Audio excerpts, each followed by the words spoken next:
sharpness geeks, and purveyors of stabby goodness. Welcome to the Knife Freak Show. I'm Jonathan McNees, joined by my co-host, Mr. Chase Boatright. How you doing today? I'm doing pretty good. How about you?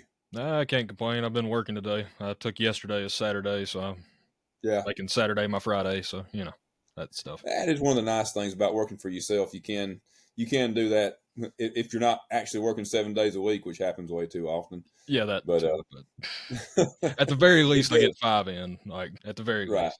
So. It does give you a little bit of flexibility, so that's good.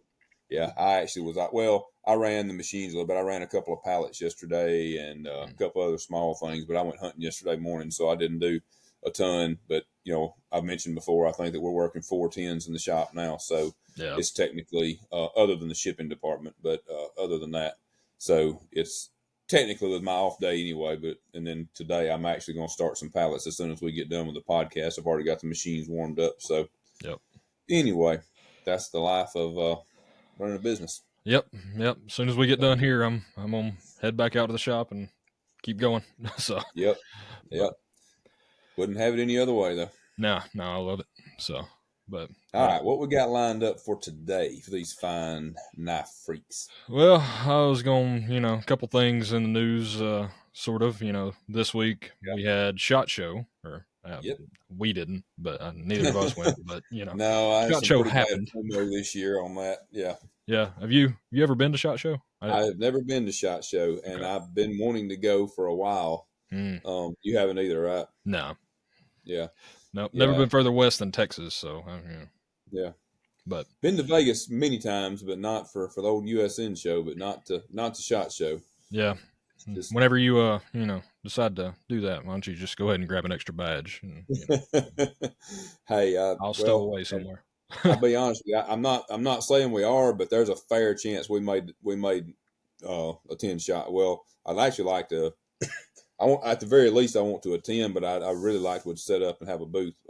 We already looked into some of the pricing and stuff, so we didn't nail down whether or not we for sure want to do, or like we're going to commit to it or not. But we're going to make a decision here pretty soon, and I would really love to do it. So it's one of those difficult shows, I think, because it's only an exhibition. It's not a selling show, so it's like you don't get an immediate return, but you could get a lot in future return. Networking and getting your stuff in front of a different crowd. That's one of the main reasons I want to go. I mean, there's plenty of knife freaks that go to the SHOT Show, but there's a whole lot. I mean, it's kind of more of a gun show, honestly, and gun related stuff. So a lot of people that maybe aren't into our stuff, that are still at the beginning level or beginner, one of the levels 1, 2, or 3 or somewhere in there on knives. They like knives, but they're not really into the knife scene. Yeah, I'd love to try to get some of those folks brought over into making them true knife freaks. Yeah. So, and for those of you that don't know, SHOT is actually an acronym that stands for Shooting, Hunting, and Outdoor and Tactical Show. So kind of encompasses it all, but it's mostly known as a gun tactical type show, whatever. Yeah. So I mean, obviously there's tons of knives and stuff there, but it's not specifically a knife show. So yeah, for sure. But from what I've heard, it's huge. Yeah. What I looked at though, when we were looking at the pricing and stuff, apparently they opened up a different some more space. I don't know. They added like a different exhibition hall or something. Okay. So I think that was where we were looking at it. Like there was some space available in that hall or whatever. So nice. I didn't know if they clustered similar, things. I didn't know if all the knife people would be in one place and the guns would be in, I don't know. I don't, just from video clips and stuff that I've seen, I don't necessarily think so. Okay. But I don't know that for a fact. I think it's probably more to do with how long you've been exhibiting. I mean, some of the people that have been exhibiting there for years probably are in more premium locations. Yeah, I mean, sort of like Blade Show. Yeah. I figure that's kind of the way it works. But gotcha. I think I'm thinking of Ewa, the one over in Germany, does more stuff like that. It has a bunch of different. They call them houses, and they, knives are all in the same house, and guns are all, bags are all in the same house and whatever. But gotcha. That's cool. So Yeah. saw a lot of stuff. Bunch of different people, dealers and manufacturers and stuff posting stuff from SHOT Show. Yeah. Main thing I saw was that CRKT folding hatchet thing. Yeah. That The Joe Caswell design. yeah, Yeah. That that thing is going to be a big hit. It already is. I everybody saw it everywhere. yeah, Yeah. everybody posted it at some point. Yeah. So it's a That's neat going to thing. be huge. Yeah. I'm really anxious to get my hands on one and check it out and see. I'm sure it does feel great. I know. I mean, Joe Caswell is like a freaking mechanical genius. I think basically. So, I have no doubt it's completely awesome. I'm really anxious to see how it feels in hand, like when it's opened up, how sturdy it feels, like how much you could actually beat on stuff with it, and it. Because I saw a couple of people kind of as always, you're going to have the haters out there and acting like it was gimmicky or whatever, like it wouldn't be robust enough or whatever. But I'd be willing to bet, and just kind of looking at how the mechanism worked, that I bet it's pretty robust. Yeah. So, I mean, it's not like it's a full-sized axe anyway. It's not like you're going to be, chopping down a 50-foot oak tree with it. Like, it's not.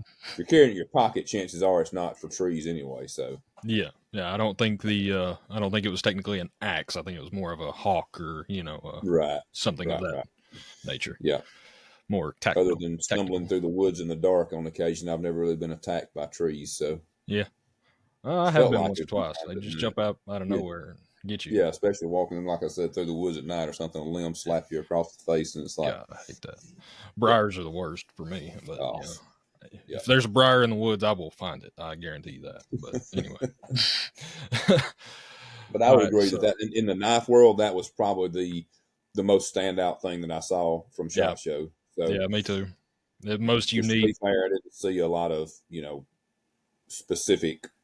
I saw people with pictures of like being at people's booths and stuff, but not a lot of like, hey, this is a big new model debut kind of thing. So but I did see. I don't know if it's I don't know if it's specific to SHOT Show. I saw them announce it right before SHOT Show, so I'm assuming it kind of is. And I don't honestly know how I feel about it, but it is what it is.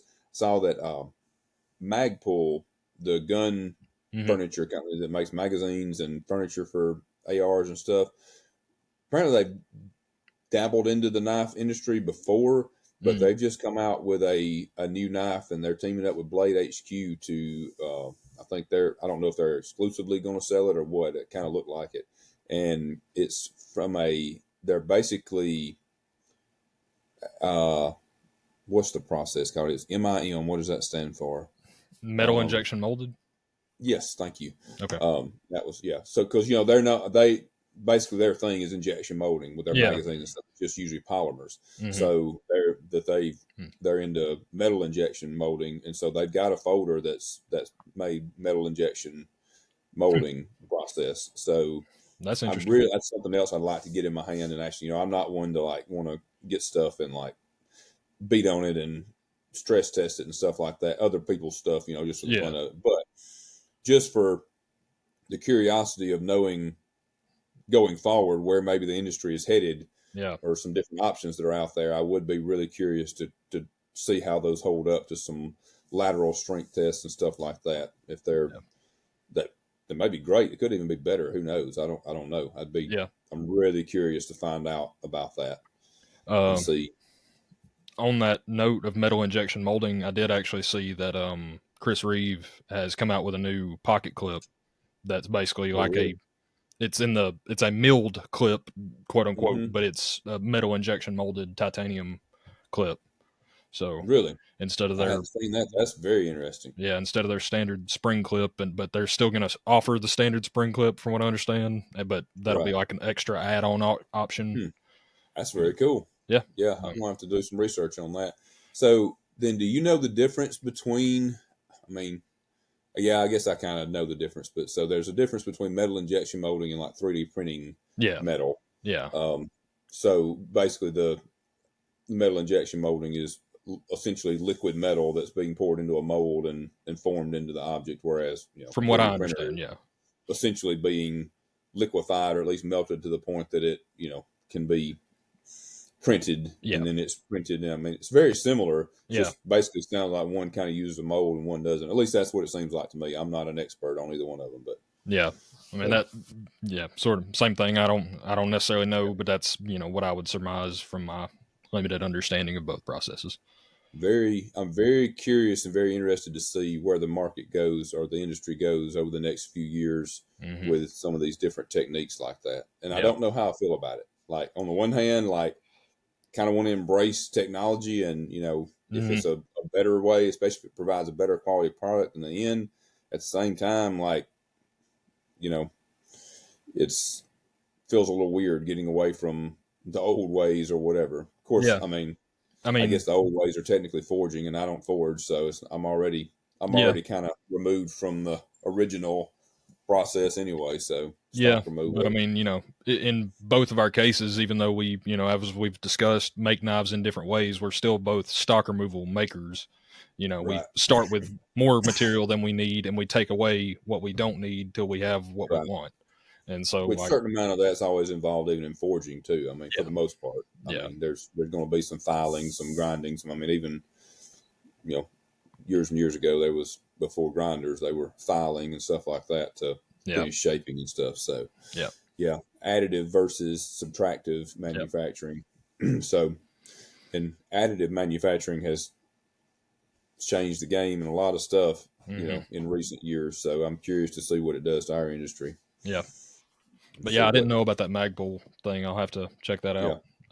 It's well, I mean, I'm much more interested and curious over the process and the quality of what comes out of it than I am the actual like design of the knife or any of that kind of stuff. I mean, it's it's there's a ass for every seat when it comes to designs and stuff. So like it's not up to me whether it's a good or bad design or whatever. Like that's a matter of opinion. So and I'd actually I want to check one out. I really do. I hope they surely they'll have them at Blade Show. I would think. Might get lucky. They might even have one at Blade Show, Texas. We'll see. That would be. I'd really like to check one out and I'm also curious if there's anything you can really tell that it was made by that process versus traditional type processes. Yeah, like surface finish or surface porosity or anything like that. Yeah.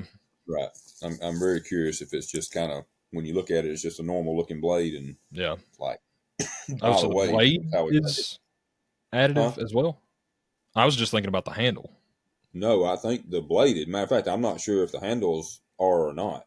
Okay, my brain was just on the handles the whole time. That's why I was talking about the testing. Well, unless I misunderstood, because I don't think that the handles being, them being metal would be, I guess, maybe a little different twist. But things have been being made with injection molded technology for handles for a long time with polymers and stuff. So I don't feel like that's quite as big of a leap as making the blade steel out of.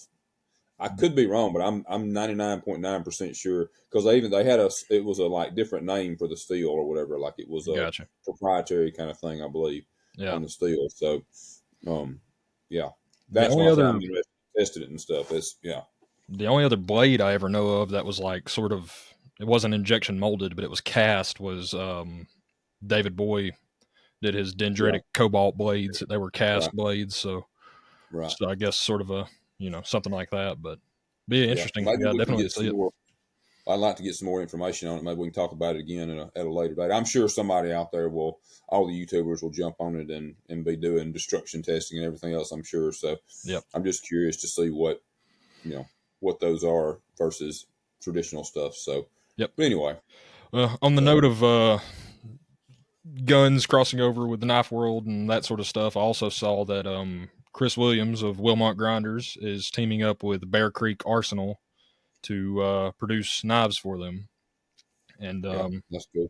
Chris is a good dude. He's you've got a Wilmot, and I've used that Wilmot many times, and he makes phenomenal stuff. He's tight and right as far as engineering and knife making goes. So I was excited to kind of see that and see him get more of his stuff out there because I think he's he focuses a lot on the grinders and other stuff. And so, I think he's pulled in a lot of directions besides just straight up producing knives. So, but be anxious to see how this comes out. And that's cool. And it's always good to see more especially it's always really good to see other industrial, I guess other industries with the gun industry. Somebody, a gun company basically getting into having a knife line, but not just going straight overseas and having an OEM over there and just putting out something not meant. It's not the $9, Yeah, and half the time, like I said, it's something. It's not just not even some of the stuff that we've been talking about from some of the higher priced OEM companies, but like for real cheap stuff. Like like the snap-on knife you see at the hardware store. Yeah, I've never understood how gun companies that sell premium guns, like it's not like they're selling guns that you buy at Walmart. I'm talking about pistols that are $2,500, $3,000, and then they'll team up with a company and make a knife and sell it for freaking $80 or something. It's like, what are you doing? Like that doesn't at all match your brand. Like, why are you teaming up with somebody that's it just that doesn't make any sense to me. But any gun companies out there that want quality knives made, look at what you says Bear Creek Arsenal. Yep. Is that right? Yeah, I'm not particularly familiar with that gun company. Reach out. I'd love to team up with some gun companies and get some stuff going, because that's another thing that's near and dear to my heart, the gun industry. So, yeah. Oh, anyway, this is not on my schedule, but before I forget again, because I've been trying to do this since I think the first episode where you talked about the tracker with the Hamon from the maker back on USN way back in the day. I tracked down that maker like basically the week after we did that podcast, and I keep forgetting, but it was Tim Horan, and I will include his Arizona Custom Knives link in the description. That way you guys can go check it out and see. I don't think we were able, from what I looked at when you sent me the link and stuff, I don't know that he's still making knives. He may be. I don't know. Yeah, all the listings were old and all sold, and from a couple of years ago, and that was basically the only information I found on him. So I don't know, but it was still cool to be able to see those big old trackers with the Hamons on them and stuff. They're cool, aren't they? Yeah, I like that. Maybe want to make one, which is not something I need. I do not need that distraction right now. Yeah, well, but sometimes you got to do it. But sometimes you got to follow the muse. It it helps sometimes, but other times just wait till after Texas at least. Yeah. Well, after Texas, I'll be in full bore for Atlanta. So that's first 6 months of the year are basically just blocked off for me right now. Where bam. Yeah.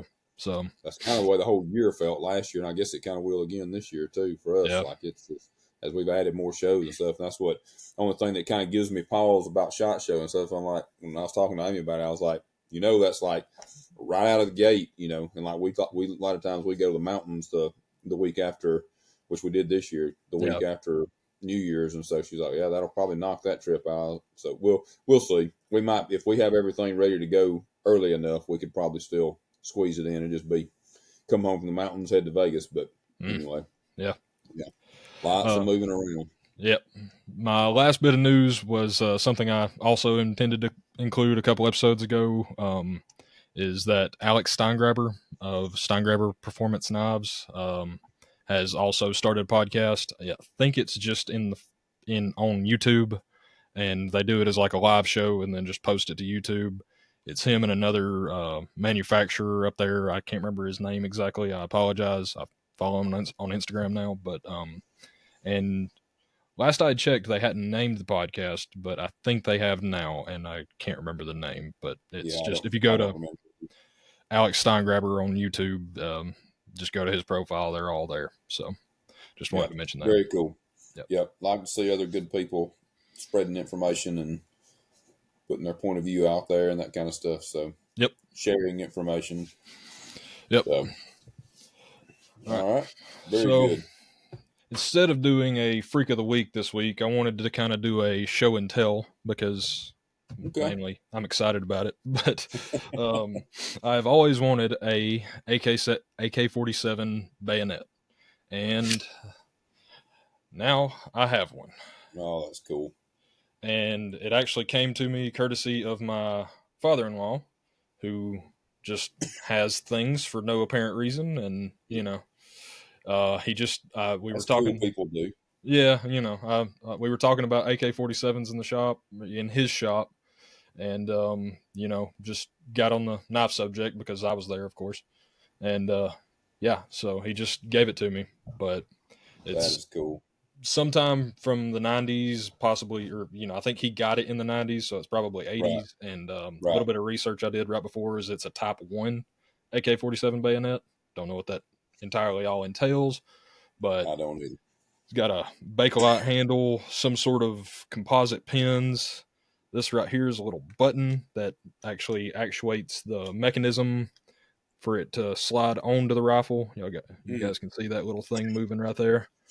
But yeah, as far as a bayonet goes, it's always been one of my favorites because it's the most knife-like. One of the most knife-like, and seems to be just simple in its execution, but also just works really well, very much like the AK-47 itself. So I mean, it's makes sense as a combo, and it's also got this really cool metal sheath or metal scabbard, I guess you would call it. It has this wire stripper or wire cutter feature up here. Yep. See if I can do this on camera without cutting myself. Yeah. It goes in like that. Yep. Cuts the wire. It's got this portion that's rubber. That way, if the wire is electrified, you've got somewhere to hold it. And all this is Bakelite is basically non-conductive. So, yeah, just a really cool old school military knife that I've always wanted one. I've looked at them on eBay and just, the prices were basically more than I was willing to pay. And I just happened to mention it to the right person, and he was like, "Here you go." So that's now really I have cool. one. Yeah. Now you're ready to slip behind enemy lines and infiltrate and take out sentries and the whole works. Indeed. But yeah. That is really cool. Now you just got to have AK-47 to put it on. That's what I said. That's what I told him. I was like, if I've got the knife, I might as well have an AK-47. And he said, something I won't repeat on the podcast because he has one. I know he does. But yeah. No, probably not getting that one gifted quite as easily. No, but I figure I'll work my way to it, but we'll see. Well, look, you're gonna. I just remembered this as you were talking about that, and you're gonna think I'm completely full of crap. But I swear to God, out of the blue, for no reason, last night I dreamed that I had an AK-47, and I do not have an AK-47, but I had it for some reason. I don't remember what I was like. What the context was, I just remember dreaming, and I was like, checking it out and trying to get used to running the control, running everything on it. And anyway, just randomly out of the blue, that's kind of weird. I guess you were telepathically letting me know something, I guess there. Yeah. I was telling you should buy two. Yeah, that's what I was saying. Did that come through in the dream? Yeah. No, that one didn't quite come through. But yeah, just figured that was a very cool thing to, show you guys, check out. And, if you ever get the chance to pick one up, I'd recommend it because it's just a cool piece of, history, a cool knife, and, very cool. I like it a lot. Yep. I don't blame you. That's awesome. Yep. So enough about my knife and the things that, that's kind of what we're here to talk about. Yeah, this is true. But, yeah. So on to the next thing was something that's already been kind of tossing around in my mind. And then somebody may have posted a video earlier this week about about people saying they can't manufacture in the U.S. And one of the things that was beat into my skull, like, relentlessly was can't, never, could. It was even on my first business cards for the business, and, it's still like a mantra that I live by. And basically, thinking about like people using can't as an excuse. It's not that they can't generally, it's that it's too difficult. It's not possible. It is hard. And, and I was already thinking about it in terms of like, I'd heard someone the other day say like millennials can't own houses and can't own cars and all these things that millennials, quote unquote, can't do. I think I'm a millennial. I don't actually know. I don't really believe in the whole pseudoscience of generations and nonsense like that. But, I own a house. I own 3 cars. I own a business. And, maybe I'm an outlier. Cool. But it doesn't mean it's not possible. It is possible. It's real hard to do. I work relentlessly, but it's doable. It's possible. And I don't know. I think I hate the word can't so much that it just was something that got under my skin. But yeah, oh yeah, and it's true for a lot of things. And I don't know if that's I'm not sure if that's like a Southern thing or if that's you guys can comment and let us know if the whole can't never could, because that's definitely something I heard. Can't never did anything, or can't never could do anything. I heard that my whole life growing up too. Yep. So I don't know if that's a Southern thing or if it's nationwide, but if it's not, it should be, because it's definitely true. Yeah. And it applies to tons of stuff, like you said. People, whether it's somebody wanting to do something, like dude, there's tons of people out there that are want to get into making knives or want to do stuff, and if you can make up excuse after excuse after excuse for why you can't, and because you don't have time, you don't have money to buy equipment, you don't have this or that. Like you and I are both perfect examples of, it's not like either one of us came from knife making royalty and had a family, or not that there's anything wrong with that either. No, but we're not second or third generation knife makers that it was kind of the family business. It was just natural that we went into it, or we both worked for it. We both had to find a way to do it and have the drive and have the willingness to work past the really sucking really bad and grinding meat off your fingers, literally burning your fingers constantly, cutting yourself constantly, like all the actual literal physical discomfort that comes along with finishing, standing at the grinder all day, and your neck and your back and your everything else hurting. Like, honestly, a lot of people just do not have the physical grit and fortitude to do it, know. But that's just one example. That's like, that applies to our discussion here. Yeah. But, and then I think it's more of just sorry. I think it's more just like a mentality sort of that's almost sort of plaguing people these days, is like more so just, I can't do it. And when they say that, they just mean it's too hard. I don't want to do it. The effort is too much for me to want to do it. I'm not willing to pay the price. Yeah. Whatever that be. Whether and it's sort of that sort of ties back into our whole knockoff discussion a few episodes ago, where we were talking about, you don't want to put in the effort. You don't want to save. You don't want to wait on the gratification. The real thing, whatever, right? It's the instant gratification culture, basically. Yes, because if you're basically buying knives at all, then over enough, or even if you're not, like, you can save up enough money over time to buy basically any knife out there, but for sure the ones that are we're talking about like $1,000 and under. Sure, there's some art knives out there in the tens of thousands of dollars, but like, it's it's for sure doable. Like you said, it's a matter of priorities, and people want to make excuses and for why they can't, and with why they can't afford something, or why they whatever, and then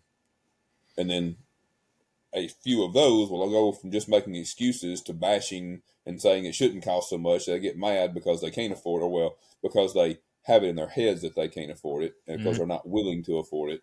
And so, we kind of talked about that some last week, but like, and I'll be honest with you, without getting too much into some conspiracy theory type stuff, I honestly think that some of this, whether it's done intentionally or not, I actually believe some of it is done intentionally, but whether it's done intentionally or not, hearing stuff on the news and stuff, all these reports about, these are the costs compared to 20 years ago. These are the costs, these millennials compared to their parents, and this and that. Like, this is, and basically telling them that they can't.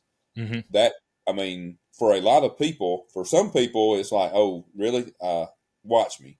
Yep. Like, it motivates some people. But for probably the majority of people, it gets it in their head. They have this identity then that they cannot do these things. And once they've created that identity for themselves in their minds, it is extremely difficult to ever break out of it.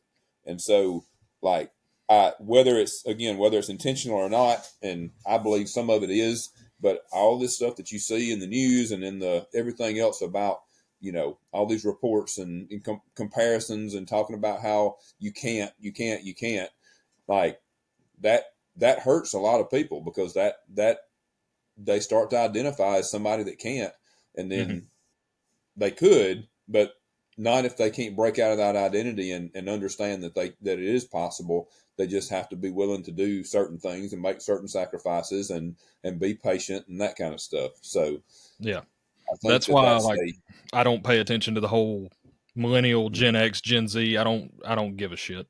There are extremely poor people from every generation. There are extremely rich people from every generation. There are people that are super successful with, like stuff besides money, like, that have made discoveries, research stuff, invented stuff, whatever, out of every generation. Like there are wildly successful people from every generation that's ever been. So like it's not a generational thing. It's not, yes, are conditions different now than they were in the past? Yeah. But sometimes, there's so many variables that how do you know for sure that, it was actually easier then or whatever. Certain aspects of it might seem easier, but what about all these other variables that were there, Like, for example, now in this day and age, when I was a kid, like you couldn't make money off of making videos and posting them online, like, I mean, I'll be honest, even like when our kids, like I was still so, old school enough, like when our kids were young and YouTube was just starting to get, blow up, and they, they're in there watching these people, play video games and stuff and make videos of it. And we're like, why are you wasting your time doing that? Like, let's do something constructive or whatever. And then, they start telling us, and I was wrong, because, and while no, that's not, lots of people are not going to do that. There's tons of people out there that, don't succeed doing that, but that's true of any road you go down. Yeah. But like, I had no idea that there were kids or young adults, whatever, making, millions of dollars from posting videos on YouTube of themselves playing video games and stuff. Yep. Like I didn't understand that at the time. Yeah. But I mean, it's a baffling concept, and right. until it's like, oh, okay, that's a real thing. Like, right.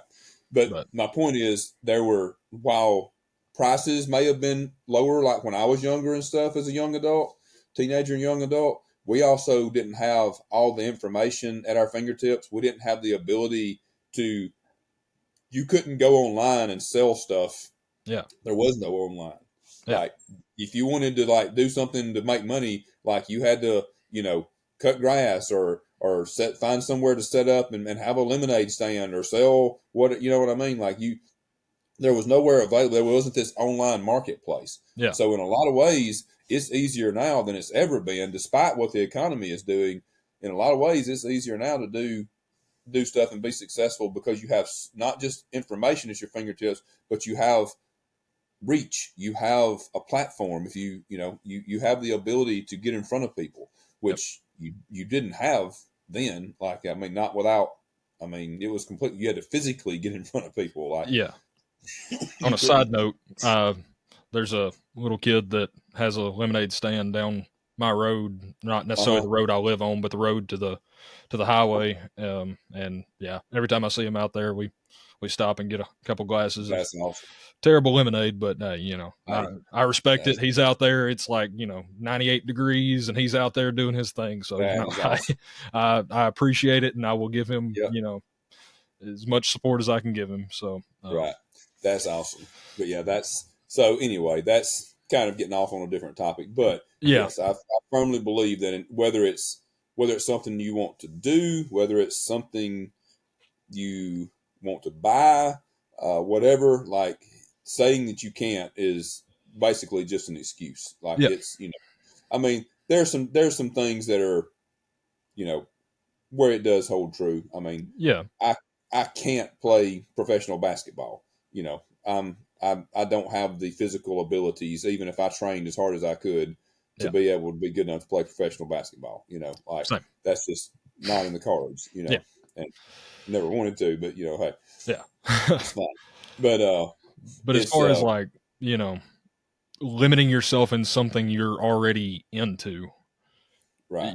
Not necessarily trying to be like all of a sudden, hey, one day I want to be an astronaut, and you're already, already 30 years into your career or whatever, like, right, probably should have, done something in that beforehand, right, but just, specifically talking about like the manufacturing in the US sort of thing yes. for our industry, like, it's something I've Oh, got it's quotes from different machine shops and stuff in the US, and, it's something I'm not able to do at this moment, but right, I'm not going to say I can't do it and then just right, go and take the easy route. I'm not, right, I'm not doing that. And right. I'm continuing to work, Yep. continuing to try to build the business to the point where I can do that. Right. Right. It's all a matter of people are impatient. They don't want to pay their dues. They don't want to do what it takes to get there. Like I said, if it's and I've heard it so many times, and I've heard it from, and I almost hate to. I, I haven't talked about this as much as I've wanted to, just because I have people in the industry that are friends that I really like them and stuff. But there's some of the same ones saying this, and like I don't just intentionally want to step on people's toes or whatever. And I'm certainly not going to personally call anybody out, but like it's like they'll say, I can't do this, so I have to do this over here. Well, what am I doing over here? Like, did I mean, I didn't discover some magic fairy that shits knives. Like, I mean, come on now. Like, I literally started, as we've talked about, like from a franking rod with no experience, no mentor, no nothing. Literally started from going back to my shop, building a franking grinder, and starting to reinvest money from the very beginning into the business over and over and over again, sacrificing tons and tons of time. Like I was, like y'all don't understand how little I was at the house with my family in those first several years when I was grinding it out and trying to build up a brand and build up a reputation like it and build up my skills most Yep. importantly. Like I mean, I was every evening I was out there until usually supper time and usually beyond because I was usually late for supper. Almost every weekend on Saturday and Sunday I was out there for a good chunk of the day, grinding knives. This is on top of working my full-time job. Yep. Like and wasn't willing to, you know, to just jump into it and be like, I'm a knife maker and making half of what I was making at my full time job. Like did both until I built it up to the point that I could make the switch without costing my family money, and then just kept growing it from there, doing the same thing, just reinvesting, growing it over and over. While I've got friends, like I've got a brother-in-law that love him to death. He's constantly wanting me. Like over the years, he's constantly, hey, come up and go. We used to hunt and fish all the time. He moved to Georgia. Hey, come up and go fishing with me. Let's go on a hunting trip out west. Let's do this. And oh man, I've got I'm gonna be in the shop. Like Yeah. this, I've got stuff to do or whatever. Like so, just constant. Or I've got a show coming up. I got to go to a show. This and that. Like just not doing a lot of the things that I could have been doing had I not been trying to grow the business. Sacrifice all that stuff, and then to get to this point now and be doing it again. Like we're not talking about somebody that had any sort of pedigree here. Like I told you, I built a Frank, had no mentors, no whatever. Lots of people that gave me advice over the years, don't get me wrong, but nobody to show me, hey, this is how you do it. And then all the way to the point of when I did get ready to buy a CNC, getting it in the shop and literally not even knowing how to turn it on. Like the dude is here. You were here, dude. Like Yeah. you saw the dude came to set the machine up and like he literally couldn't even like really go over anything with us because I had no clue what anything he was saying meant. Like he literally just kind of skimmed over the whole thing because he was like, you're not going to know what any of this means. Yeah. Like, Basically. did I he mean, not? Like, he was like, this button does this button does this button does this. Here you go. Like, yeah, I mean, but it was all so, stuff that made no sense to either of us because right. We're all standing there looking at each other like, yeah, I hope you remember that because I don't know what he's talking about. I'm pretty Like, sure you said that exact word, that phrase to me as soon yeah, as he left. yeah, Like, I am too. and I tried to So, remember like, some of it, but yeah. yeah. So, I mean, we made it work though. Like, we Yeah. found somebody that could, like, I started paying somebody to come and help that had some machining experience until I could learn it and that kind of stuff. Like, it's so, like, if I can do it, anybody out there can do it. Like, I mean, it's just, but can you do it today? No. Can you have a knife company up and running in 6 months and be making money and thinking you're a big shot? No. Not Not without if you're some starting sort at of ground zero like I did. Yeah, not without some sort of like outside investor, somebody like, right, right. pumps a bunch of So, money in for you, but right, otherwise, that's right. So, but even then, that still makes it doable. The point is, yeah, it's doable. yeah, Like you cannot say I can't make my knives in the U.S. because it's 100% wrong, because yeah. I'm doing it. Lots of other people, I mean, before me, and that's honestly what helped me, was seeing people like Rick Hinder or Ernest Emerson, people like Les that, George and Strider, Les George, like, which he was still pretty much making customs when he's been a little bit on a little faster pace than me, I think, getting into production stuff, but like still in a he general also had a timeline. lot of the CNC part already sort of, Well, yeah, figured he out was before smart then. enough to go back to school for. He knew what he wanted to get into when he got out of the Marine Corps and went straight into CNC school and all that. He was already into knife making and stuff. When I went back to school, I had no idea I was ever going to be into knife making. So, kudos to him for making smart choices. Yeah, But wish I could make more of those. hey, I made a smart choice by becoming friends with him. Now I get lots of advice from him. Yeah, So but yeah, like, so it is definitely doable. Like, when people say I can't, I have to have my stuff made over there, it's 100% not true. But what they really mean to say, if you break it down, is that they can't do it right now. They can't do it without, traveling a long road. They can't do it without making a bunch of sacrifices. Like, that's what it comes down to. Because if it was not doable, like, again, me, Les, Rick Hinder, all these guys are not. We don't have some magic thing or some whatever, like, just got sprinkled with fairy dust and, oh, you're going to be able to make your knives in the U.S. No, Like, no, that's it was the hard way of learning, doing it, right, and right, taking licks on the chin, taking the bumps, and right. learning from it, and Right. And there's guys out there like that. There's still lots of stuff I don't know about running a knife business. I feel like I know a decent amount about making knives. I don't know nearly as much as I need to about running a knife business. Like, there's guys out there that know a whole lot more about marketing and that side kind of stuff than I do. And so they have a leg up on that end. But then taking that and then just shortcutting the other side of it, and I'm paying my dues on that now. You know what I mean? I'm learning. I'm not, there's no shortcut on it. I'm just, you know, figuring it out, yeah, reading, learning, watching, trying to figure out, testing, trying to figure out how to build and how to market and how to grow our audience and that kind of stuff. Like, this podcast is part of that. yep, So it's just, it really frustrates me when people say I can't do it. I'd love to, it's really cool that you're doing it, man, but I can't do mine in the U.S. where, well, yeah, you can, but you're probably going to be coming back and talking to me in a few years. And yeah, I'm not saying it takes as long as I took to do it, dude. I could have made the switch in my mind. This goes back to what we were talking about earlier about the identity. All right, so. And I think you kind of know this because we talked about it a lot in the beginning when because this was when I made this switch in identity was when you came along. yeah, basically, So I always thought that it was cool that Rick Hinder and Ernest Emerson, all these guys that I keep talking about, were doing what they were doing, right? But I never really saw myself as being able to take that leap from a custom knife maker to doing that. I didn't have any idea of what it took. I didn't have any idea about production stuff, nothing about CNC stuff. And then, it slowly started creeping in my mind that I would like to do that or whatever. And it took me finally just realizing that, like, what one man can do, another can do. That's a quote from a really good movie. If you don't know what I'm referencing there, that's a quote from the movie The Edge with Anthony Hopkins in it. okay. They're trying to survive this man hunting bear, and they decide they're going to kill the bear. And he tells them what one man can do, another can do, because he knew how, like, Indians and natives had killed bears, or whatever historically. Gotcha. And so he said, what one man can do, another can do. And so anyway, I started thinking along that lines and basically changed my identity of somebody that, okay, I'm just going to try to be a fairly popular custom maker. And this is just, just the level we're going to be at, to, okay, we can actually turn this into something else. And then put in the time doing that. Like, it's just, you have to be willing to make the leap and do the stuff.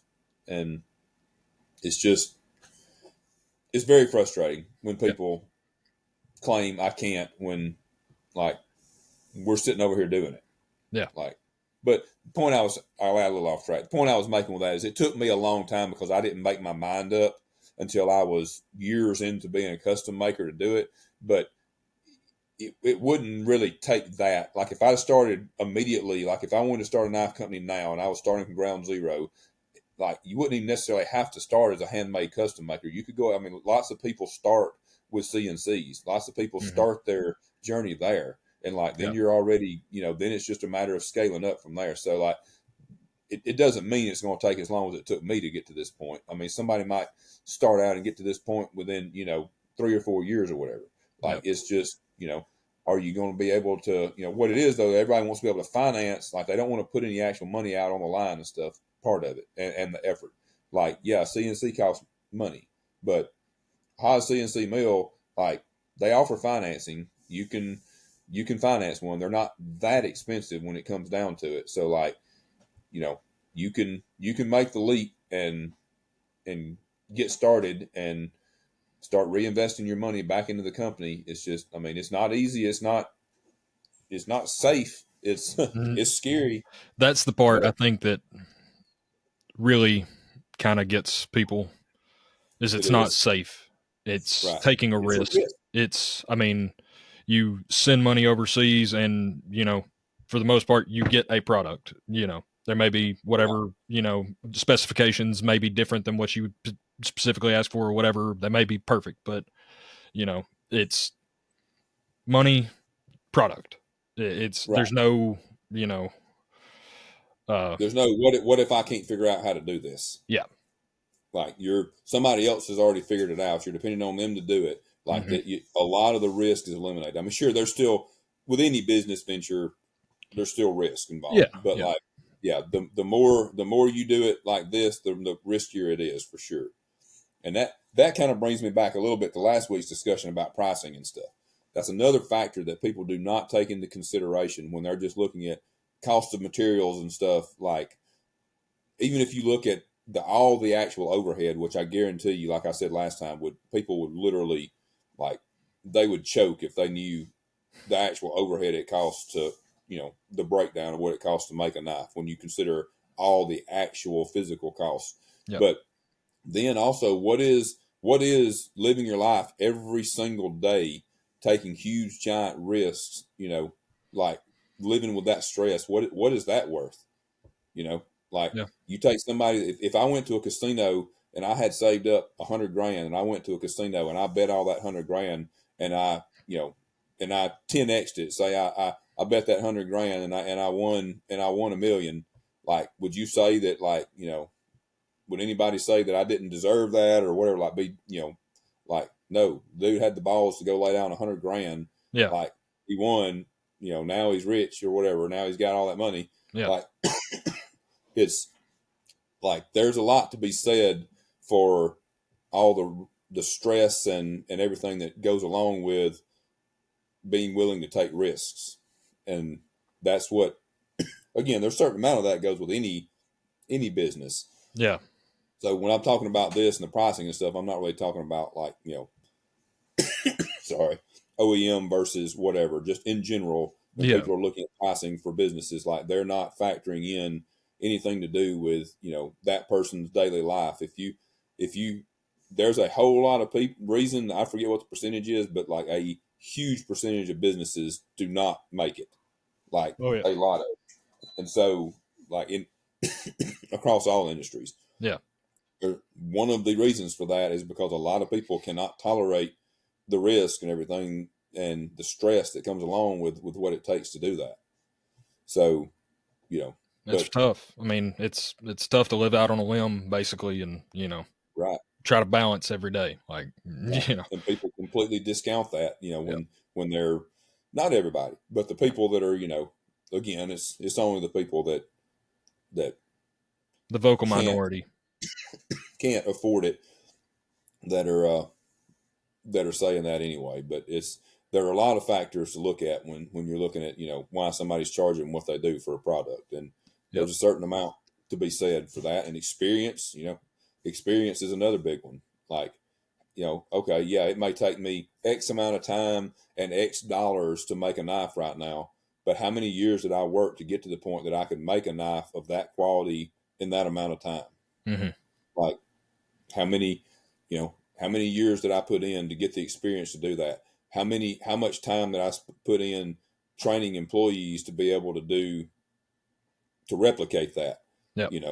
And back to what we talked about last week, how much scrap did we make, while I was learning it, and then while the employees were learning it, like how much, scrap and all that, how much cost of all that did we have to eat along the way to get to that point? The cost of prototyping, like that kind of stuff in actual material and tools and time, like to take out to prototype something and figure something out, to do something different. Like, all of that, none of that stuff. I mean, you don't see that stuff broken down the cost of a knife. But if you made like a spreadsheet, you could have like an invoice for a knife. You could have labor, materials, labor, prototyping costs, waste factored in, or scrap factored in, like years of experience. Like there's all these things that you could list out that are all factors that most people do not think about.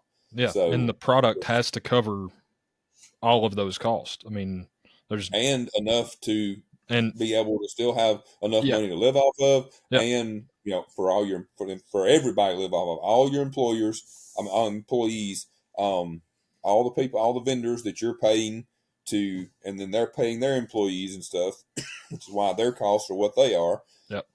And then still be able to turn around and reinvest in the business and grow it and continue moving forward.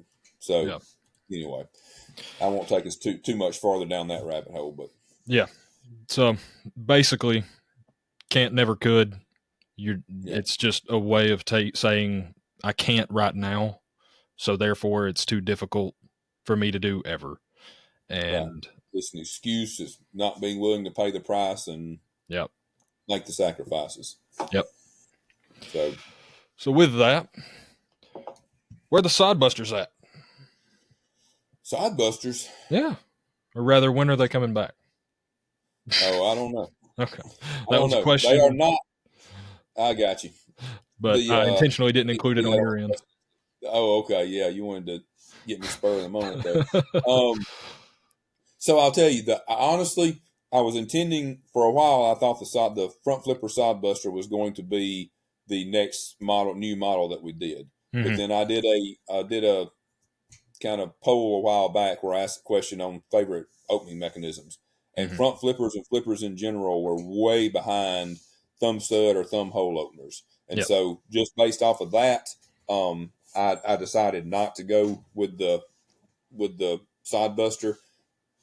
We might end up, it definitely is not going to be the next model we do. We may end up, I have done some of those with thumb studs, so it's not impossible. We might figure out something with that and do a thumb opening version of them if the flipping stuff stays not as popular. Or we may do some anyway. I just didn't want it to be the very next thing we did. Yeah. So it's not going to be the next model that we're coming out with, but there's a good chance it's still going to end up becoming a production with some version of the Sodbuster, whether it's the front flipper or whether we change it up and do a different opening mechanism or whatever. So, yep. All right. But that was just a question from one of my good Instagram friends that, he was like, hey, when's he doing Sodbusters again? I was like, I don't know. I'll ask him though. Yeah. So I really wanted to do that one next. I just didn't feel like it was the right decision from a business standpoint of, Yeah, I know we had talked about it, a bunch of times as far as like, what you were thinking about doing next and stuff like that. Yeah. But yeah, I really like them.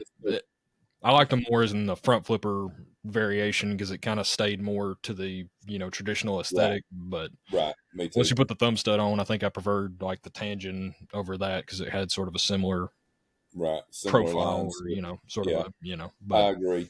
Yeah. That's beside the point. So we shall see. Yeah. Into the other questions that we have, though, the ones that, you've actually been briefed on a little bit.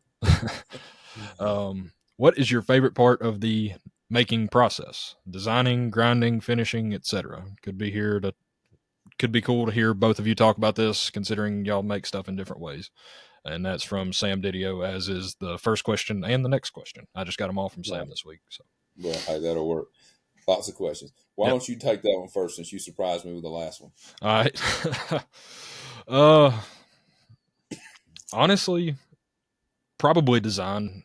And for me, the actual hands-on part is the most difficult part for me. I'm not that naturally gifted as far as being good with my hands, so that's always like a struggle and a fight and a bear trap wrapped in one. So the whole design process is just where it's creativity and me imagining this knife. It's it's the conception of it. There's nothing wrong with it yet because I haven't touched it.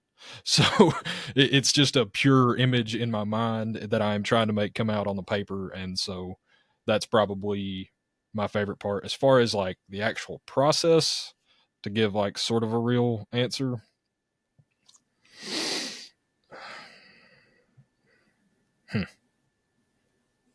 yeah, I don't know. Actually. Probably profiling, because that's basically the first.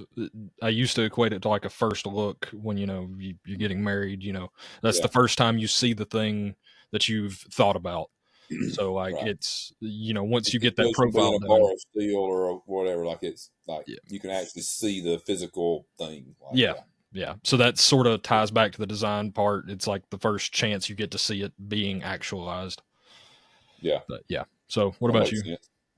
Yeah, kind of similar. I do like the design side a lot, but I don't know. I might have to go with, and like you said, the kind of the reveal, so to speak, of the knife coming out of the material is different. So it's a little bit hard for me to answer this question now because the way I do things now is different. Most of the time I'm not even actually grinding the knife or profiling it or whatever. It's, I'm putting it on the machine, so it's kind of the same thing. But like, I guess you'd say, if I went with the way I do things now, probably the like you said, the profiling and stuff on the machine, whatever. The first time we run it, it actually becomes a part, or a knife, whatever. Like, what depends on whether it's a folder or a fixed blade. But like, first time you actually get to see the physical thing and hold it in your hands or whatever. That's probably the favorite. But I do still, my initial gut reaction when I read the question though was the grinding, because that's still kind of to me the again, I don't really do much of that anymore. It's just done on the machine or whatever, or sent out to CNC grinding. But that still kind of feels like the heart of the knife in a way. Like, that's because even once it's profiled, it's still not a knife. It's just a weirdly blank shaped chunk of metal. Yeah. Right. It will not function as a knife yet. So basically, putting the bevels on it to me kind of is what turns it into a knife. So in a lot of ways, that's still kind of my favorite part of something new. It's just not something I do a whole lot anymore. But that was what I expected you to say, was the grinding. You used to get down on that. It's way too stress inducing for it to be my favorite part. When it goes well, it's my favorite part.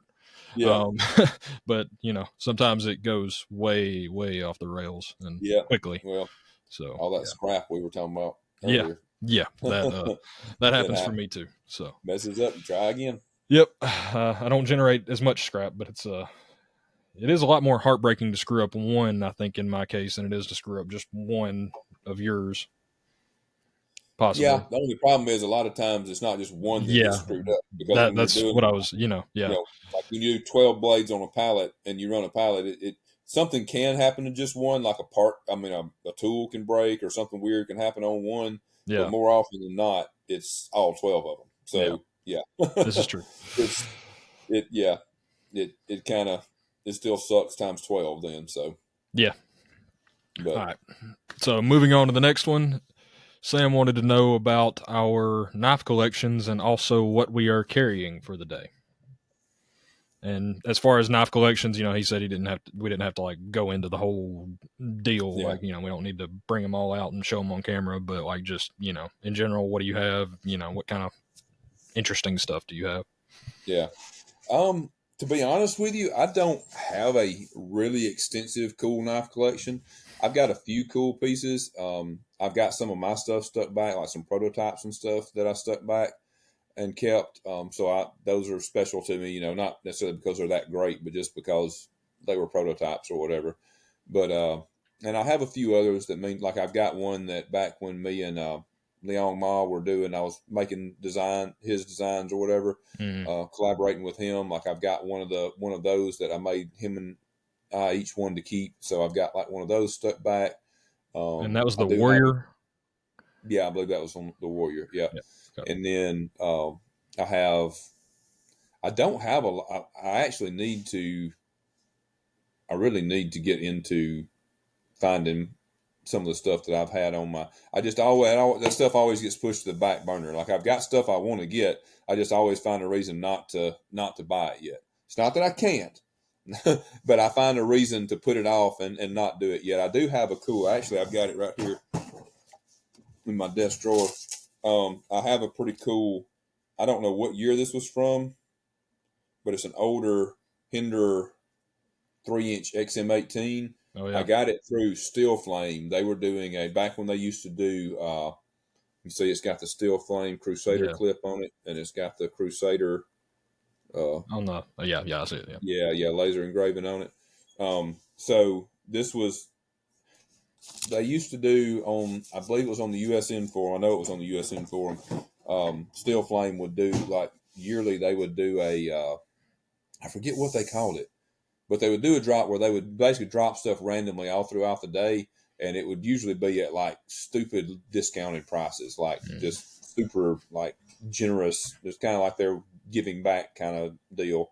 Gotcha. And so I got lucky enough, and I tried to not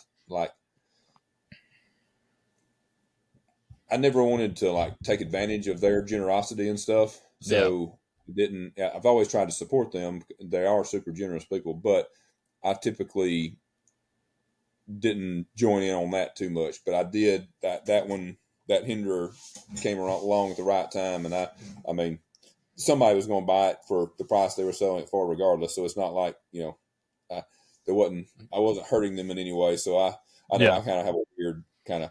No, I understand that point of view. I mean, mine's more, I guess, like if I see another maker doing a giveaway, I want the knife most of the time, or want whatever it is, but like I feel weird entering it because I'm like, that's for the customers that have supported them. That's not for me that they just talk to every now and then on Instagram, so similar kind of thing. So I which we were, I mean, we've been fairly, at one point we were fairly prolific customers of Steel Flame. So I don't, anyway. Yeah. So I picked that up there. I cannot remember what they called that, but it was a really cool thing that they did, and I've had that one ever since. I've never actually, I guess you'd call it a safe clean. I've never actually carried it or used it or anything, but that's actually one of the fewer, From what I remember of your collection that you showed me, you had one that was it wasn't one of the customs, I don't think, but Ram or. Yeah, it was one. Yeah, it's one of the production versions. Actually, it was a Boatright version or whatever. Yeah. Okay. Yeah. Actually, it's been a while since I've looked at some of my stuff, so I don't even remember what I had. Yeah, I had Ram. A lot of you probably never heard of Ram, but he was a really cool dude, custom knife maker. He did a collaboration with Boker, and he passed away really young several years ago. That's been, I don't even know how many years ago that's been now. Yeah, I think that was probably 15 years or something like that. Maybe, getting close. It's been a long time. But yeah, I think Boker still makes the Ram designs in some capacity. So yeah, I mean, they probably think they're still out there. Amy got me one of those one year. I think it was the year he passed. Like she got me one for Christmas or something. Yeah. Just kind of as a commemorative kind of thing to remember him by. So him and I were in talks of working on a collaboration at the time. We hadn't actually gotten anything going that we could, I wish we had it going far enough that I could have completed it or whatever, but we had just started talking about it, so it didn't happen. But yeah, so that was cool. I've got a lot of stuff that I had since I was a kid and stuff that are basically junk knives, but they kind of mean something to me just because I had them for, so long and stuff like that. I mean, I'm sure we've all got some of those. So, and I showed that one. I don't actually think I have a sharp finger right now. Yes, you do. I gave it to you. Oh yeah, that's right. Yeah, I did. Because I've actually got a couple other that you gave to me as well. Hold on.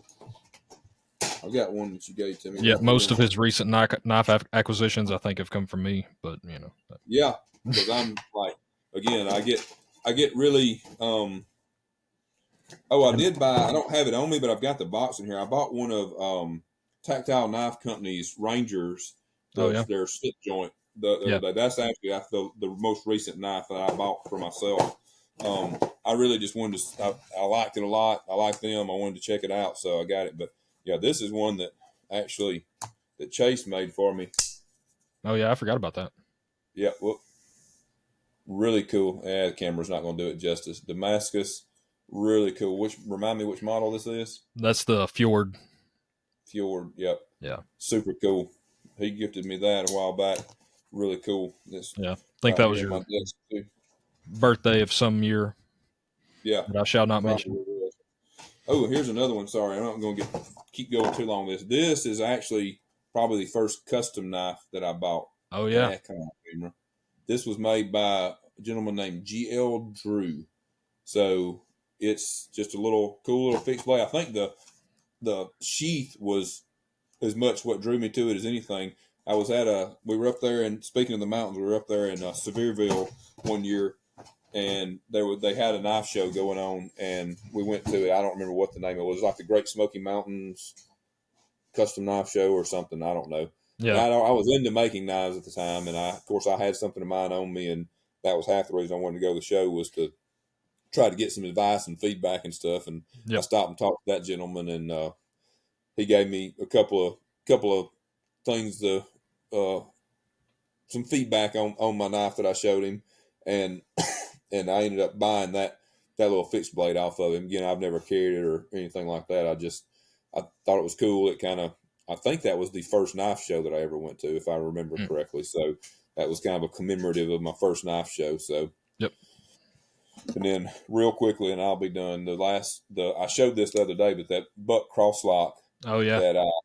This is not the knife that I had. I bought this one off eBay not that long ago, but it's the model that I carried a lot in the Marine Corps, and it was just my little go-to thumb stud knife in the Marine Corps. That really the first knife that I remember getting me into like thumb stud opening knives and stuff. So, So that one's kind of got a special place for me. But so, all right, I've rambled about my stuff long enough. What you got?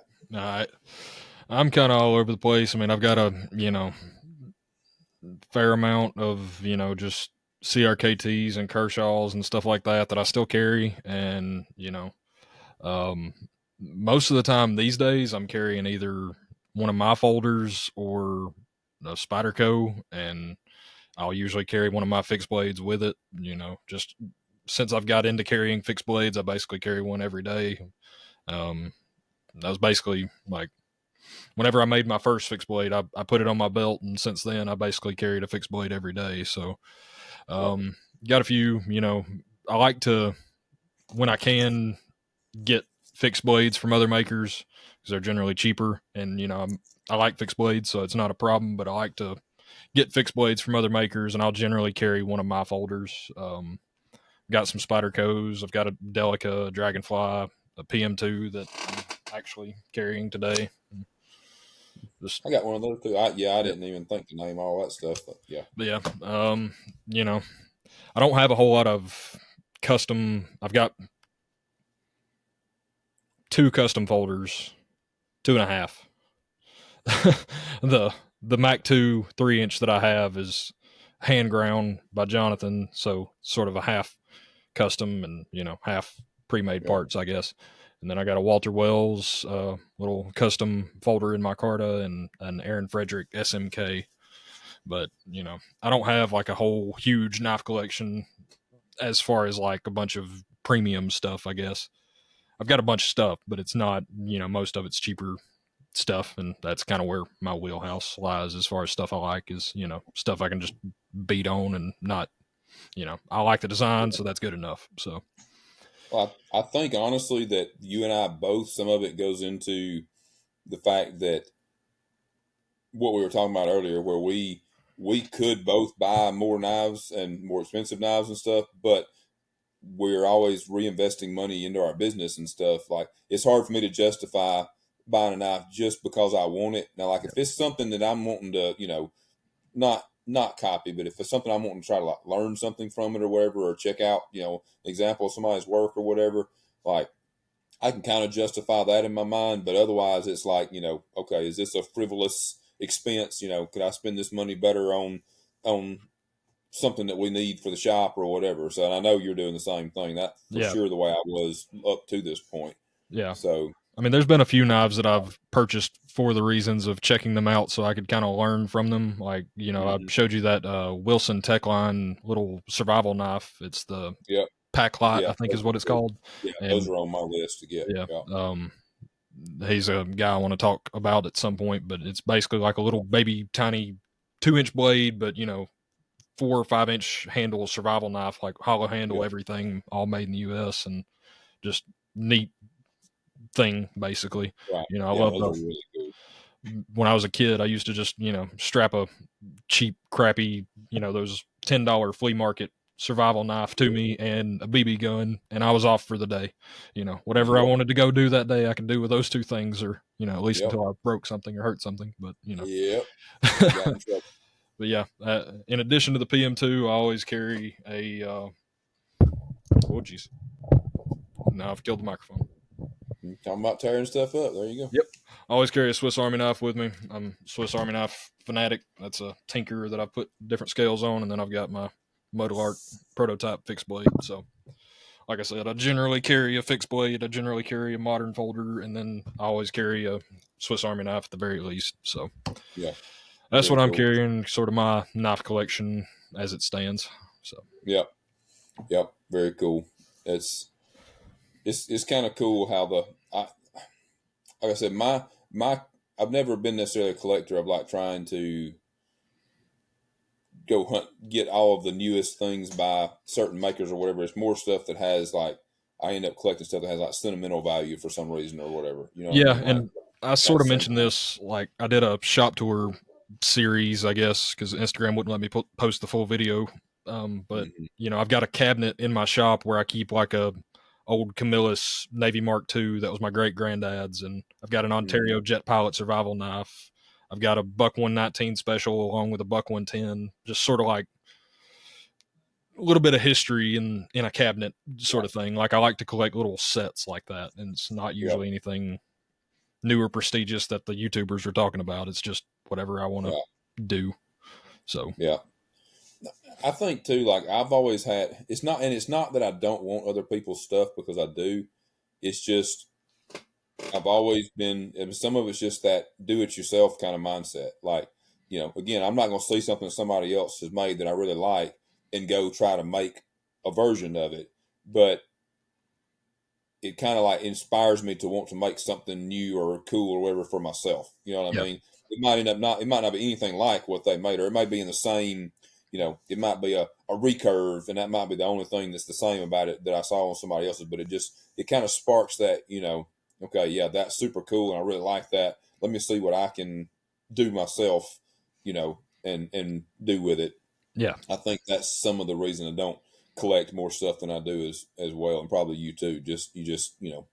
It ended up inspiring you as much as anything to go and do something of your own. Yeah. So and one more thing that I have noticed, I'll be honest with you, there's nearly every show that I do recently, probably in the last several years, I will have the intention of going and looking, like, because I've got a couple of things on my list that I want, and I'll tell myself, because I don't know, it just feels different to be able to, even if I can't get it, because some of the stuff's I'm not necessarily looking to get it brand new from the maker or whatever. Yeah. Some of it, I'm not going to be able to go and like be the first person at their table and stuff to go get it or whatever. So like, I don't mind, finding one in a collection somewhere at Blade Show or whatever and buying it there.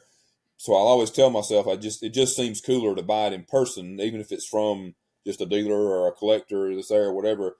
Yep. And so I have good intentions of like, okay, I'm gonna see if I can find me one of these, specific model or whatever that I'm wanting at the next show. And then guess what? Next show comes around, we stay wide open. The show's over, and I'm like, feel like I'm coming out of a coma or something. Yeah. I'm like, what just happened? I don't even know where the last 2 days went. So yep. I don't end up shopping, and there you go. So Yeah. I do have intentions. I just don't ever seem to be able to make good on them. Very rarely, at least. It's difficult because, I mean, every second you're away from the table, you kind of feel a little guilty. There to And, work, so I need to be working. Yeah, I mean, like, and I know you've got employees and other people that can watch the table as far as like stuff, be there to sell product, but people are coming there, no offense to Luke, but they're not coming there to meet Luke. Right. They're coming there to meet the maker. They're coming there to see you. They're coming there to see me. I hate to disappoint them like that, but yeah, well, meet me in person and be like, "Oh, that dude's a jerk." No, I'm kidding. Hopefully, not many people walk away saying that. Yeah. I'm sure there's been a few. Yeah, but every now and then, it's hard to have like guilt-free blade show fun. And again, we're there to work. We're not actually there to shop and stuff. So I would say that's probably the worst part about being a knife maker, is not being able to actually enjoy knife shows. Right. But yeah, one of these days I'm gonna go to a show and like just to go and not exhibit or something. But it's just like can't not exhibit at the major ones. So I don't know. I don't know what show that'll be, but But anyway, all right. So before we get to running too long again this week, what do we got up next? Did that get all the questions covered? Yeah, that's all the questions. Now it's just, what do you got going on this week or coming up, near future? Yeah. For us, it's pretty much it's just a continuation from last week to this week. Basically, still we're starting to get we got some stuff as far as kind of our standard stuff made up for Texas. Like we'll just basically select some stuff out of the stuff that we have made up. Got to decide what I'm going to do for maybe some special stuff. I got to see what I've got out there. If I can get some blades back from heat treat in time, I would like to take a couple of hand ground, or I'm probably honestly anything I do from now on that's hand ground for the most part, I'm probably going to basically hand grind it, build it myself, like and call it a custom. Like some of the hand ground stuff I've done in the past, I didn't really feel like calling it a custom because I hand ground the blade, but I wasn't necessarily one that actually did the rest of the stuff building the knife. So, and honestly, like there's probably not going to be a time again anytime soon where, I mean, somebody else probably did something to the knife. Like somebody probably cleaned up the burrs off the handles when they came off the machine and, that kind of stuff. But I feel like if I at least, at the very least grind the blade and do the assembly and all that, then I'm okay with calling that a custom. So, are you going to mark them different or any plans to do that? I honestly haven't decided exactly what I'm going to do, but we'll didn't know if you'd break Sam out of retirement or. Yeah, we might have to. Yeah, might go back to the custom logo that we did on those, and So anyway, don't know that I'm going to end up having time to get that done, but so basically getting ready for Texas. We got we're about to this coming week. We should be able to finally drop some 3.5-inch Gen 2 backspacers, which people have been waiting on and rabidly asking about. So I meant to ask you about that. I was re-listening to some of the older episodes, and you had talked about trying to figure that out, and so and we have it. So the problem is that like I didn't want to take the time or whatever to try to figure out how to do them like one at a time. So to prototype them, we're prototyping like 48 at a time. So it takes a long time on the machine because I'm figuring out a way to do them, to cut them all out of a sheet all at the same time. So we're doing them, with the whole sheet on the mill or plate, whatever you want to call it. But it takes the program takes a long time because there's a lot of material to remove and a lot of stuff to do to make those with the little standoffs on each side. Yeah, that's a ton of material. lots of holes to drill, lots of holes to thread on 48 standoffs, so putting the jimping on them and all that. So anyway, so that took a lot longer for me to figure out how to do them and not having to do them like one or two at a time. And then now getting the actual finished product. We do have a few finished. The first round of them that we did, the first round we did, I screwed up and I put the wrong size drill in there. And instead of doing a tap drill, I put a through drill, which means the holes were too big to thread. So those were no good. 48 of those ruined. Well, we're going to turn them into, we're going to grind the standoffs off each side, and they'll still work as Gen 1 for anybody that still wants Gen 1 backspacer. So they're not technically totally scrapped. Yeah. But then the second one, we did it, but some of them we didn't quite get the fit exactly right on the standoffs where they go into the counterbores in the handles, and most of them can be salvaged, but it's taking some work by hand to do it. So we haven't gotten all of those cleaned up yet, and we've got some on the machine now that are 80% of the way done that still like another little bit more machine time. And I'm hoping they basically come off the machine just needing a little bit of deburring and clean up and be good to go. So that would be ideal. Yes, that's what we're working for. So close on that.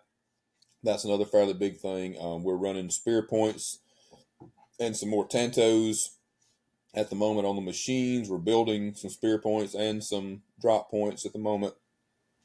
And with some of our still doing more of the black anno, doing a lot of the newer stuff like the swerve engraving or milling pattern. We're doing a good bit of that. Just doing that swerve pattern's very nice. I like it too. Yeah, I finally saw like a close up of it today, and like there's a lot going on there. But I can't wait. It's visually appealing. What? Yeah. Well, if you saw the one guy that Andy posted, that's not a normal swerve. Andy. Tennessee EDC or EDC Tennessee. Oh, he took a real close-up shot of it, like of the handle. I don't know if that's the picture you're talking about or not. It was a real close-up, but yeah, so it may not be. Okay. Those have more going. That one he's got has more going on than anything than the normal ones because they were we call them a double swerve because basically I screwed up and accidentally they got more than they were supposed to get, and they look pretty cool. Yeah. But they're not the actual way it's supposed to look. And there's only a handful of them. He got one, and we're going to be posting a few more and selling them off as kind of a limited deal. And then those will, unless I screw up again, that'll be the end of those. Right. But that being said, the normal swerves, the ones especially that have like a two-tone finish with like the satin flats on top that are anodized a different color or whatever, you almost have to hold those and look at them to really appreciate them because I cannot get decent pictures of because every time you move them a little bit in the light, like they kind of change. They're like kind of iridescent, So the pictures or even videos really don't do them justice. But I'm excited to check those out at Texas if I can get over to your table soon enough before they're gone. Yeah, we'll figure it out.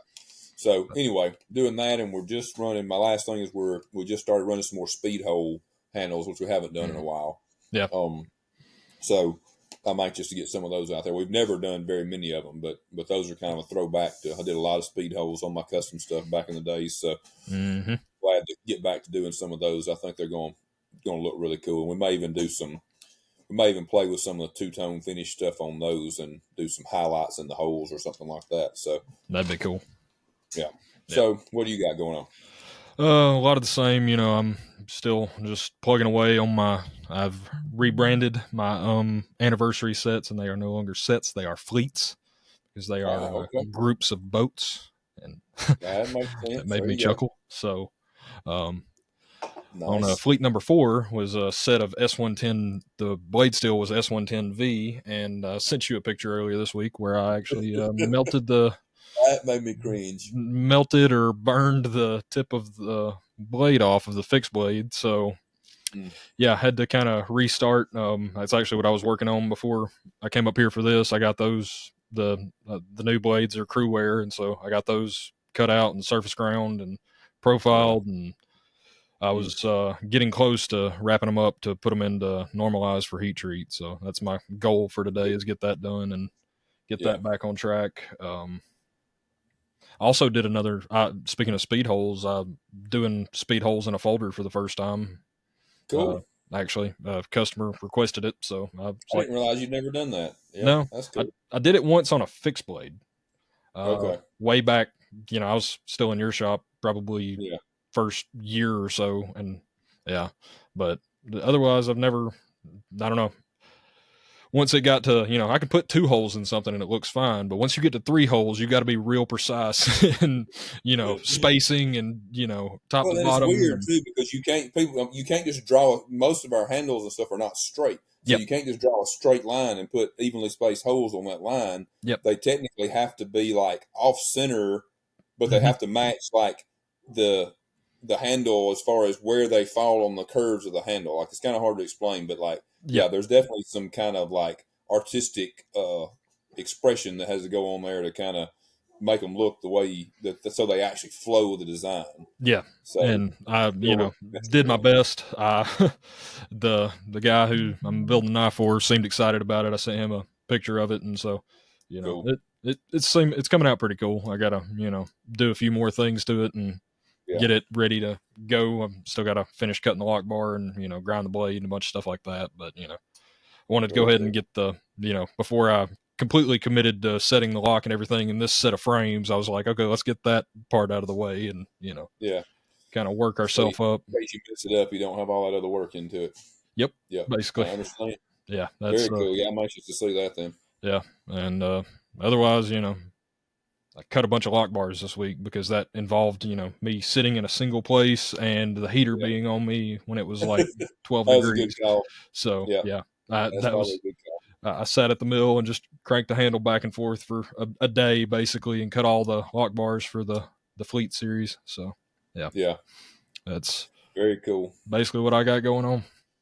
All right, cool. So Texas, remind me the dates of Texas again. I still haven't double checked, but I still believe it is March 7th and 8th.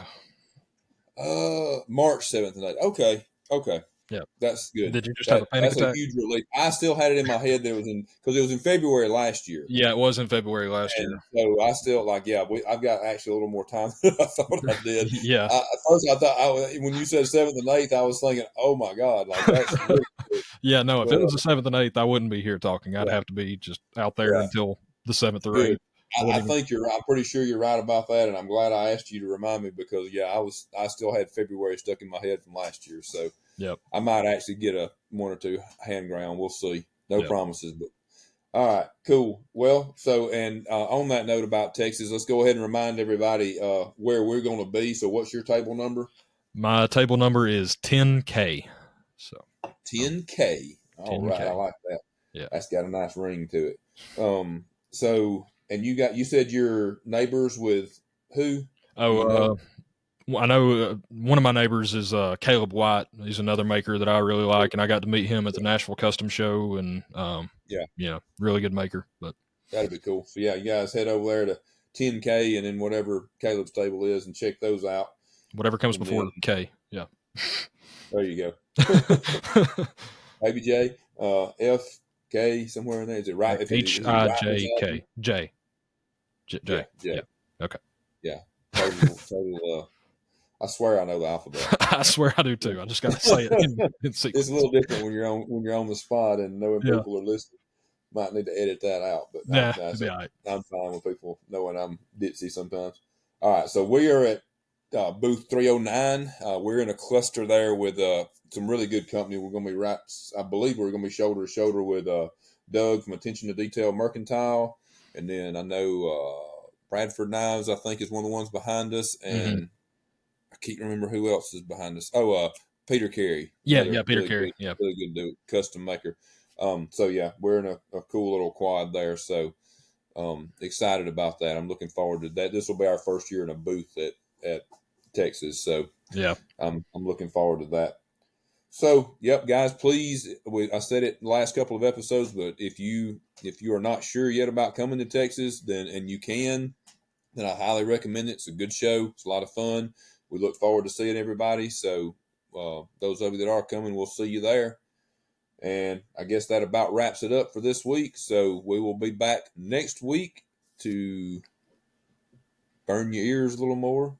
Maybe have something to rant about, or maybe we'll just keep it all nice and fun and lighthearted next week. We'll see. Depends on what happens between now and then. Yeah, you never know. All right. We appreciate you guys. Yep. We'll see you next time.